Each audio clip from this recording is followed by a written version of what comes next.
ఇది ఒక practical transformer. ఇది రేటింగ్ ఏంటంటే 230/12 వోల్ట్స్. ఇది మామూలుగా డీసీ వస్తున్న దాంట్లో దీన్ని మ్యాక్సిమం యూజ్ చేసుకుంటారు, ఎందుకంటే అక్కడ 12 వోల్ట్స్ రిక్వైర్ కావాలి కాబట్టి. దీనికి 2 సైడ్స్ ఉన్న, ఒకటి ప్రైమరీ సైడ్, సెకండరీ సైడు.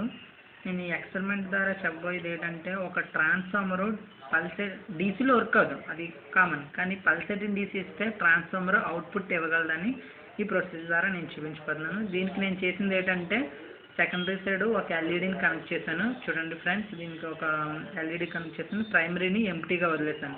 నేను ఇప్పుడు ప్రైమరీకి పల్సేటింగ్ డీసీ ఇస్తున్నాను. దీనికోసం పల్సేటింగ్ డీసీ కోసం నేను చేసేది ఏంటంటే, ఒకసారి ఎనర్జైజ్ చేసి తర్వాత డీఎనర్జైజ్ చేస్తున్నాను యూజింగ్ బ్యాటరీ ద్వారా.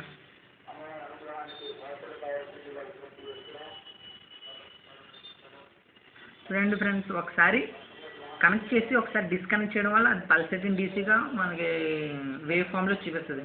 నేను అదే కండిషన్ ఇక్కడ అప్లై చేస్తున్నాను. పల్సేటింగ్ డీసీని ఇస్తున్నప్పుడు అది అవుట్పుట్ అనేది ఇస్తుంది.